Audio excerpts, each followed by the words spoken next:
2017 has been a fantastic year for IndyCar Diecast fans. How good has it been? Well, consider the fact, by the end of the year 2017, all but 3 drivers, 3 cars, in the full-time Verizon IndyCar Series between the 118 scale and the 164 scale will have at least one diecast released. And that's not counting alternate schemes for current drivers, plus other diecast released based on drivers that were only at the Indianapolis 500. So when you add it all up, there have been nearly 30 different car driver livery combinations released this year. And let's face it, in today's diecast climate, which seems to be so volatile at some points and unstable, and you never really know what's coming out, the Verizon IndyCar Series diecast from Greenlight have been on point this year. Of course, 2017 is the debut of the brand new Honda Aero Kit mold that we saw with the Alexander Rossi Indy 500 winner way back in January when I recorded that video. But we've obviously got a lot of Hondas here. We've got a few Chevrolets. This isn't even the entire collection. There's a whole nother half to this that I simply don't have. Greenlight was releasing so many diecasts in the month of May that I didn't end up actually purchasing all of the cars. So when I go to Pocono and Watkins Glen over the next couple of weeks, I'll try to pick up the rest of the I guess you could call them second wave of diecasts from May. And then of course we've got Alonso. And we've got Takuma Sato, we've got Ed Jones, we've got Helio Castroneves. All those drivers are coming out later this year in their Indy 500 scheme. So a fantastic year for IndyCar diecast. Let's crack some of these cars open and take a look at them. So let's start the review off with one of those aforementioned Hondas. This, of course, is Tony Kanaan's NTT Data number 10 Honda for Chip Ganassi Racing as the card decides to fall over. A very nice new design, actually, with the packaging and card combinations for Greenlight this year. It's not quite exactly what I want yet. I really want them to start incorporating the driver and his face on the cards. I really wish they'd start doing that. Maybe even a photo of the real life car. Kind of like what, if you've seen some of my Hot Wheels Pro Racing cars, they came with cards that were a little bit more like actual trading cards. I'd kind of like them to move there, but this is definitely a marked improvement over where they've been with the trading cards. So in terms of a trading card from Greenlight, this is the best one they've had in years. Actually, there's a little slot in the set there. We're just going to stick that back there. So obviously, Kanaan comes in this little slip cover that, of course, once you get the clamshell open, you can take a look at. So TK's NTT Data car. This is a very nice looking car. Obviously, very clean, very crisp. No bumper detail, though on a lot of the Greenlight Hondas, you will get bumper detail. For whatever reason, we didn't get any from Ganassi Racing. Obviously, this could be a surrogate Dixon car for you guys. Of course, Dixon is one of the 3 drivers that does not have a diecast this year. No 7-Eleven logo either. This is based, most of these cars are based, I should say, on their road course versions from St. Petersburg. So you are going to see some inconsistencies with what the Indy 500 looking cars actually were, which is kind of unfortunate that Greenlight bases their cars on the road course cars, or at least has been this year, because it did kind of produce some very big inaccuracies. Unfortunately, I don't have the Alexander Rossi, the new Alexander Rossi for 2017 yet, but that is probably the most glaring example of a car that was based on a road course kit and just doesn't work on the oval kit. So this is an important thing to point out because there are a few differences between the initial release of the Honda Aero Kit and the one you're looking at now. The first one, and this is true for all of the 2017 IndyCar releases, is the bottom of the car, the under tray, the Greenlight has switched to a matte finish. It doesn't matter if the bottom of the under tray is colored a different color or not. They've gone full on with this matte black. I don't know if it's a cost-cutting measure or if it's a more of an accuracy kind of thing, just to kind of get a different feel from kind of a glossy finish on top to a matte finish, kind of like carbon fiber on the bottom.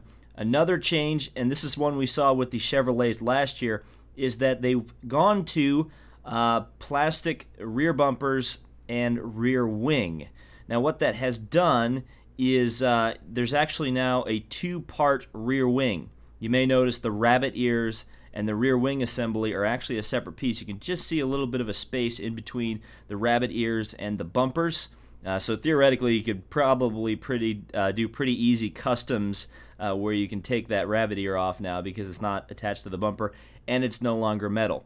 Just for comparison's sake, here's the Rossi Indy 500 winner with the nice metal bumpers and hair all over it because I had it sitting on the shelf, so I apologize about that. But yeah, metal rear wing and bumpers on the Rossi Indy 500 winner. This is a great diecast, by the way. Pick it up if you haven't had the opportunity already, because I feel like this is one of those ones that's going to get super valuable at some point. Well, not super valuable, but just kind of hard to find. But yeah, this is Kanaan's car. This may be the last year we get to see Kanaan at Ganassi. If you watched my speculative silly season video, there's some rumblings out there that TK may be moving on next year.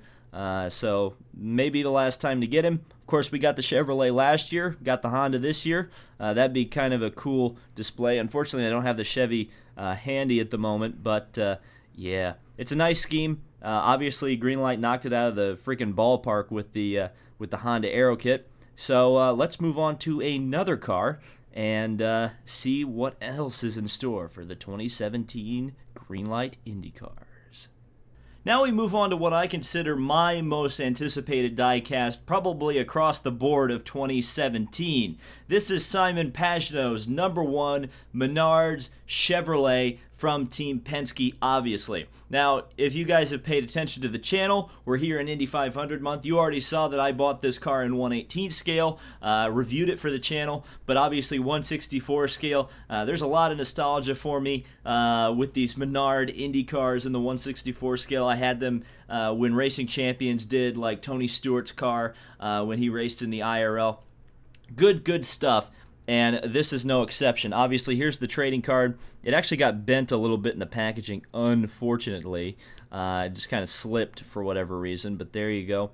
There's all of Pagenaud's stats. Of course, the 2016 IndyCar Series champion, and it's an absolutely stunning release. Anytime you get these Indy cars with the '1 on them, as we try to break the car, let's try not to break the car. Anytime you get these Indy cars with the '1 on them, they become pretty good collector's items because I know the Ryan Hunter-Reay became quite hard to find with the '1 on it, and I think the willpower is getting to that point now. And then, of course, we've got the beautiful Simon Pagenaud car. They nailed the fluorescent yellow almost to green, and that's what it's supposed to be. Just very, very, very nice paint. It's based on the old, or not the old, but last year's Shell car, or not Shell, Pennzoil car. It's got the same stripes and whatnot. It's kind of that classic Team Penske look to it. Obviously Verizon there. It's the old style bumpers. They didn't update them for 2016, 2017. But I mean, unless you're a big time stickler, you won't really recognize that as a difference. But I really love this Chevrolet Aero kit mold. I think it really looks quite beautiful, quite lovely. And this is probably the best one that has been released on this mold in terms of a livery, because it just looks fantastic. The '1 looks great. It's just across the board, probably the diecast I wanted It's the one I would suggest you get because, again, these IndyCar #1 cars, they always seem to go when they're around or after they're around. Does that make any sense? I don't think that makes any sense. But let's move on to the next car in the wave because I'm going to ramble way too much about how beautiful this Menards car if it goes on any longer. Here's another one of those incredibly anticipated IndyCar diecast for this year. James Hinchcliffe's #5 Aero Honda for Schmidt-Peterson Motorsports. And Greenlight, since they actually sponsor this car in real life, if you look at the mirrors on James Hinchcliffe's car, you will see Greenlight Collectibles on it. They actually went all out on this car, even though there is one problem, which I will point out. But they on the card, they actually did this cool hollow foil gold on there, which is actually quite reminiscent of the real car. Looks fantastic. Really gives the packaging a nice pop. Even the gold on the packaging as well is that reflective gold. So if this is one you might want to keep in the box, or maybe buy an extra one to keep in the box because it does look quite nice. As you can see, there is the description of Mr. Hinchcliffe. Let's take a look at this old Aero gold car. Last year, obviously, they did a 164, but it was on the DW12 mold. And while that was okay, I felt like they didn't nail the gold color. Obviously, I don't think they're really going to invest in doing a gold chrome version of a 164, despite the fact that I would buy it, probably even though that would be like $12, $15, I would guess. But I think they nailed the gold a little bit closer to reality this time around. But this is quite a nice diecast. And, of course, this is the first Honda that we're really going to see a lot of detail around the bumper area. There's actually a little sponsor in there on the rear, or the rabbit ear end plate. There's actually two end plates on these Hondas. They have the end plate on the inside, and then the end plate of the rear wing, and that sponsor is on the end plate of the rabbit ear. But then you've got actual printing on the rear of the bumper with Aero and Lucas Oil. No number. I don't remember if IndyCar requires that you run the number on the bumper. I'm pretty sure Alonso's car had it. Yeah, they do require, so I don't know why that's not there. Oh yeah, that's right, because it's a road course car that they've based this on. As you can see, a little bit of a wonky decal there with James Hinchcliffe's name, probably because it's such a long name and it's kind of hard to get that all on there. No front wing sponsor. I think that's accurate. I need to take a look at some of my photos from the month of May, but I think that's accurate. It's possible it's not, though. Let me know in the comments. I know there's some big James Hinchcliffe fans that do actually watch my videos, so again, let me know in the comments. We got a nice... this car is absolutely loaded with sponsors. Hinchcliffe, obviously one of the great personalities in IndyCar, is able to bring those sponsors in for sure, especially after his Dancing with the Stars foray. So this is the problem with the car. And this, I guess, wouldn't really bother you, unless, again, you're a big stickler. But the Aero logo, this is how it is on the road course, where it's kind of crossed over because of the sponsor blocker and the way the Honda is set up on the road courses with a split air channel down the back of the car. Actually kind of splits the side pod space up, so this is why they put this Aero logo where they do on the road course. On the oval, it sits right here, and it goes straight across, rather than across, diagonally. It's horizontally placed on the side pod. Just a little bit of a nitpick, but yeah, if you're looking for an Indy 500 version of this car, it's not entirely accurate, is what I'm trying to say. But aside from that, I think it's a really nice diecast. Again, it's another one that I think a lot of people are going to be buying, and I don't blame you because it does look quite good. It looks quite good, as most of the Hondas do. There's not really a lot of duds in the bunch. So let's move on to yet another car. So let's do a double shot now of the AJ Foyt Racing team. The reason I'm doing this is because the cars are nearly identical, but I bought both of them because I happen to like the AJ Foyt Racing team. I like the paint scheme. Or livery. I'm so sorry. Sorry, livery. When we're talking about IndyCars, we say livery. When we're talking about NASCAR, we say paint scheme. Get in your head, David. Yeah, and definitely the AJ Foyt team moving to Chevrolet this year, getting the new Chevrolet aero kits. The cars, I think, look better than they did when they were on the Hondas. So I had to pick them both up. I may end up picking the Munoz up in 1/18th scale at some point. The Conor Daly, I've already bought in 1/18th scale, and you'll be seeing that car very shortly on the channel. So let's take a look at Conor, my young son Conor. We'll take a look at his trading card. I do appreciate the fact that they went with blue for Daly's car, and they went with red for Munoz. So you've got a little bit of variance in the Foyt packaging, which actually looks quite nice when you've got them sitting together.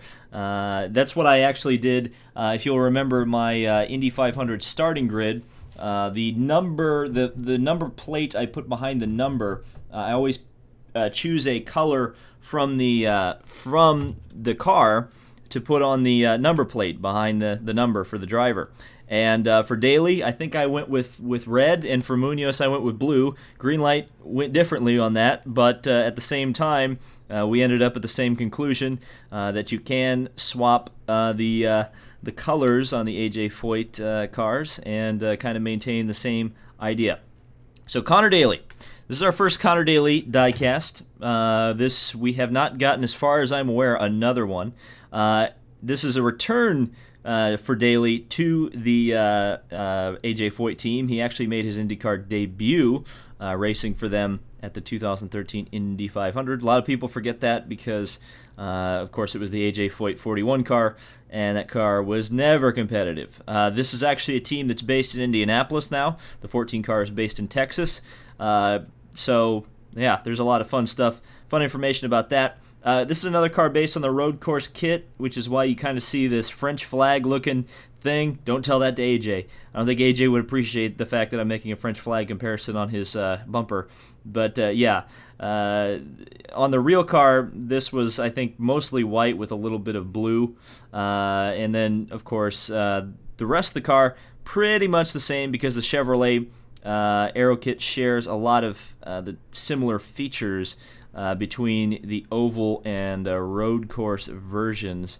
But this is a very nice looking car. A lot of the old AJ sponsors, Greer, ALFE, or Alfie, I don't know, Valspar, Alfie again. A lot of the, I mean, there's not many sponsors because AJ, or not AJ, but ABC Supply really does a good job of taking care of the Foyt Racing team.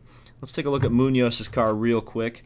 Not a lot else to go over. Obviously, it's very similar to Daly's car. I'll show you the differences between Munoz and Daly's cars. And it's right here, the front wing, which has flashes of blue as opposed to flashes of white. Again, that's another thing based on the road course car, where the upper elements of the front wing are painted blue. That was not the case on the oval tracks. The way they determined the differences between the two cars, as you can see, they actually did model it. The top of the camera pod, Daly's is white, Munoz's is blue. They also did the mirrors, but of course the 164 Indy cars don't have mirrors, so you can't see that. Ironic because they are lacking mirrors. Yeah, these are both quite nice cars, but again, obviously not a lot of different sponsor details, as I've got a little paint chip from something on me. And there you go. Aero, another sponsor that's crossed a couple teams. I think the Rahal team also features aero paints sponsorship, which is ironic because Valspar and Aero, are they, competing brands? But anyway, there's the Foyt team. Let's move on to another car, and probably not a car that's associated with a team. Wait, well, that doesn't make any sense. What am I talking about? The next car we are taking a look at is the now traditional Pippa Mann 164 scale promo car. Not entirely 100% a representation of the car that she raced either in the 2016 or 2017 Indianapolis 500s. But this one is close enough because, of course, last year's car was produced on the Chevrolet aero kit, this one on the Honda. It's also got many of the livery distinctions from Coyne Racing. So as far as I'm concerned, this is a diecast of Coyne Racing's number 63 car. And, some people may vary in the comments on that one, but whatever. There's the card for Pippa. Lots and lots of pink. They even changed the Coyne Racing logo to pink. You can read the description of Pippa. And there we'll put the card back there, maybe. Okay, so here's the car. Obviously, yeah, not a realistic version of the 63 car. Very, very pink. As you can see, they use the hot pink tires, which come out every so often in real-life IndyCar for breast cancer awareness. Don't think they've done it in a while, though.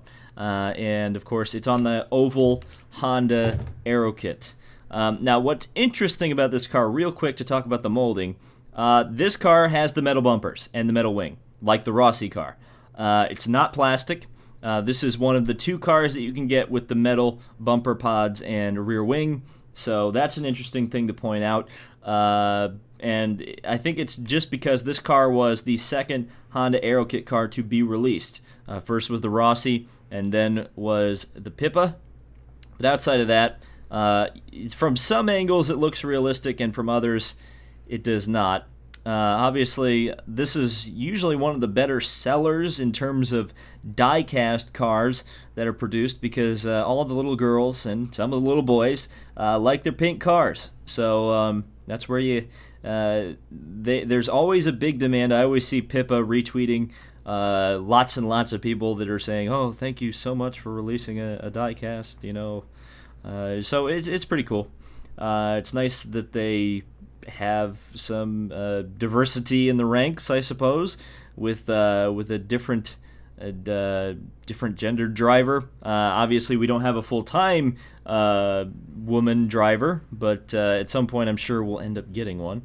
Once again, Pippa. That's her logo, and that's been her logo forever. I think they used to run that on her Indy Lights car when she qualified on the pole in the Indy Lights race a couple years ago. It's 2010. It's almost 10 years ago. Oh. Lots and lots of Pippa logos all over the place. I think this is her autograph. I've never gotten a Pippa Man autograph, so can't say for certain sure that that's her autograph. But obviously there's the pink tires. Those debuted with Catherine Legg, I think, at Road America one year. The year she flipped, by the way. But maybe not a good sign. But yeah, there's not much else to say about this car. It's a Pippa Man car. Did you pick it up? I would be interested to know if anybody outside of me actually owns this car that also comments on my YouTube channel. That would be very interesting.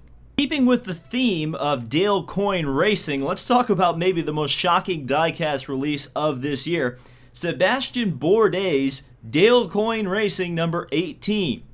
Now, I'd love to know the story behind this one, because you almost have to think that this car was greenlit, pardon the pun, very late in the game, possibly right after he won the St. Petersburg race and kind of established himself as one of the guys to beat in the 2017 IndyCar Series.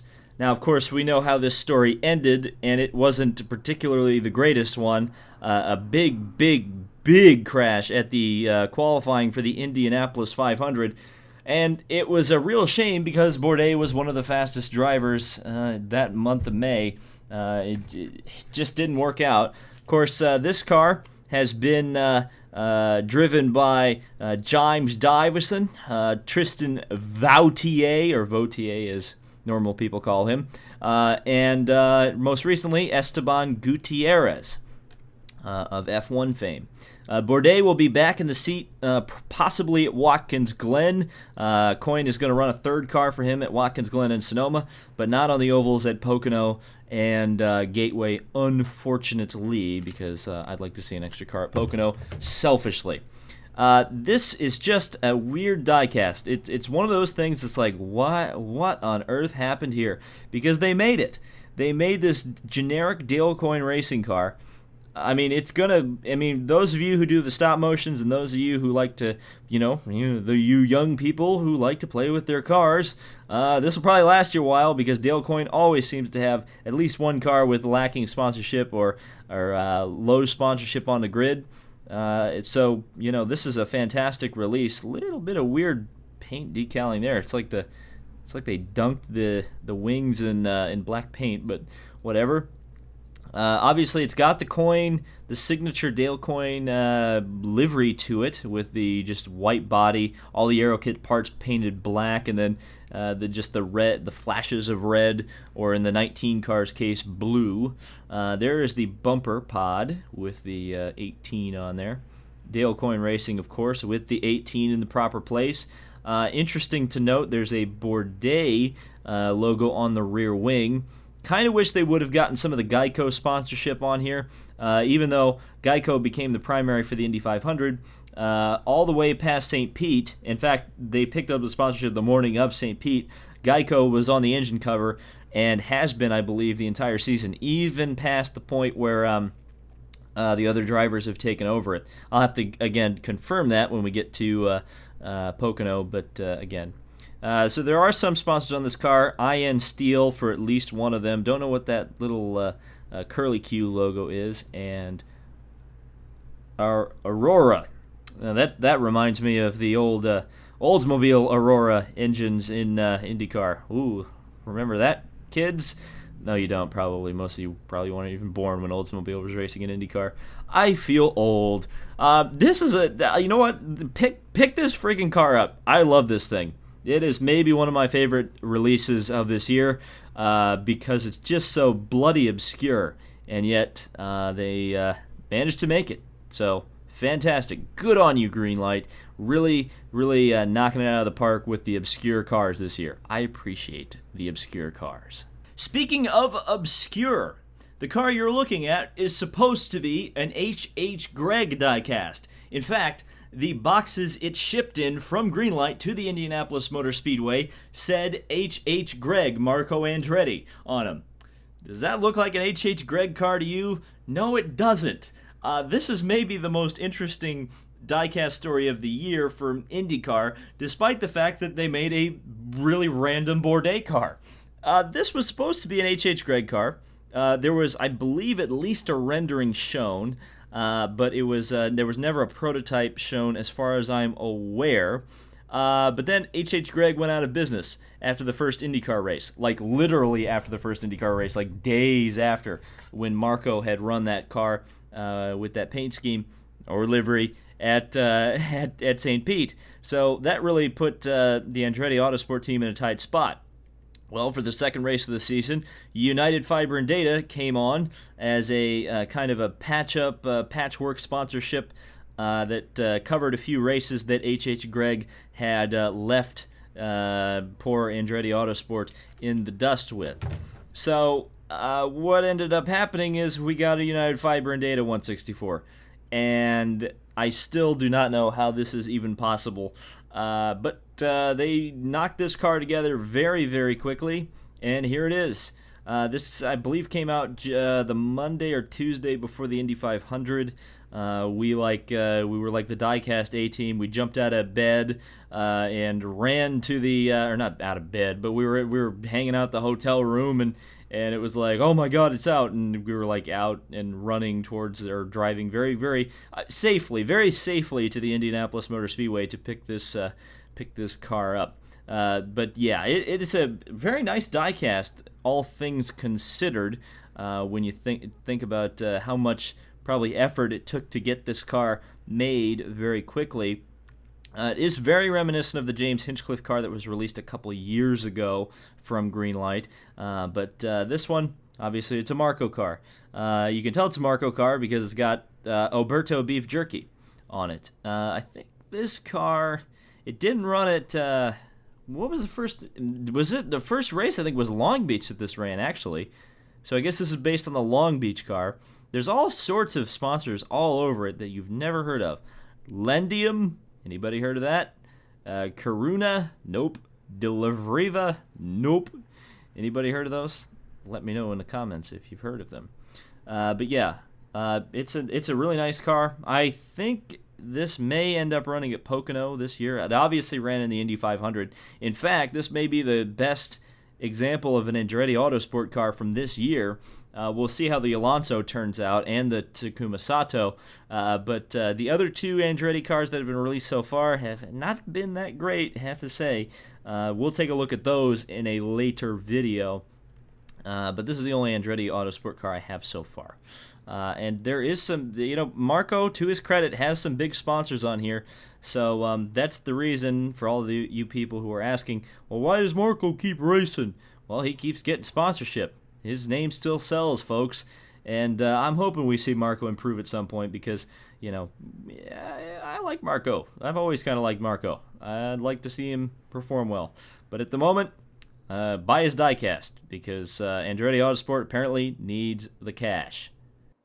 So the final car we are taking a look at today is another welcomed addition to the Honda Aero Kit mold. This is, well, it fell over, but this is Graham Rahal's number 15 Rahal Letterman Lanigan Racing PennGrade Steak and Shake United Rentals Maxim Boobies, something like that. I don't know. There's lots and lots of sponsors on this car. As you can see, there is a lot of information about Graham Rahal that you may or may not already know. But this, again, is a very welcome addition to the diecast line. There are actually 3 Graham Rahal cars coming out this year. There's the Turns for Troops car, there's the United Rentals car, and then, of course, there's this PennGrade Steak and Shake car. Believe this is, again, based on the St. Petersburg livery of this car, not based on the Indy 500 livery. As we know, Steak and Shake was the primary at the Indy 500, of course, because PennGrade had other commitments, a.k.a. sponsoring the entire race.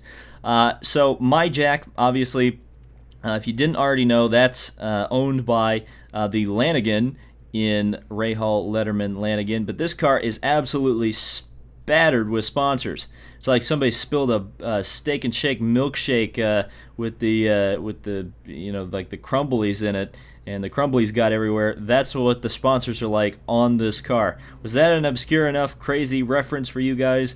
Yeah, that's Fifth Third Bank, which apparently is going to be partially the primary sponsor of the second car at Rahal Letterman Lanigan next year. And yes, I'm absolutely convinced that second car is happening. And if you didn't see the Red Pill video where I went over the entire IndyCar silly season, I think Takuma Sato is going to take that car.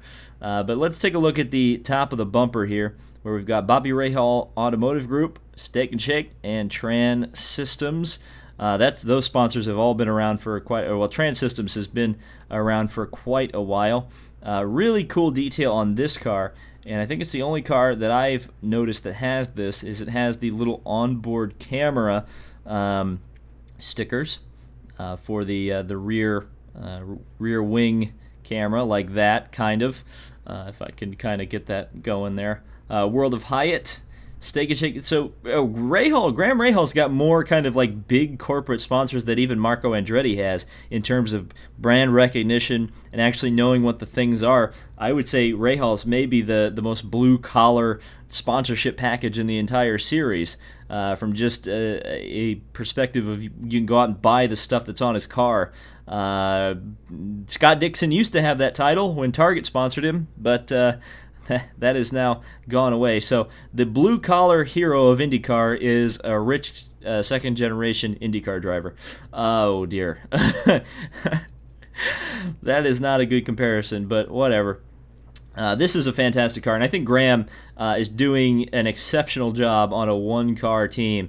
Be interesting to see if indeed he does get a teammate next year, if indeed it is Takuma Sato, how well he does, because this is a fantastic diecast. I would definitely suggest getting it, because I think Graham still is a star of the future for many years to come. So let's get all these cars together, take a look at them, and I'll give some final thoughts. So there's the group shot of all the cars I reviewed in this video. Let me know in the comment section down below which one your favorite is, which ones you are looking to pick up. I definitely have to say I still really love this Simon Pagenaud. The surprise of the review, I'd say, is the Marco. I really love that car, but you can't go. I mean, most of the Hondas look absolutely fantastic. This is just a great range of diecast for this year. It's kind of a golden age of IndyCar racing diecast, so appreciate it by buying some IndyCars if you are indeed, of course, a fan of IndyCar. If you don't like IndyCars, I probably wouldn't suggest you buy any. But thank you guys so much for watching. This has been David Land on YouTube. Again, if you enjoyed this video, hit the like button, and I'm hoping to kind of complete the collection very soon and review all of the 2017 Verizon IndyCar Series diecast. So again, thank you guys so much for watching. We'll see you in the next video.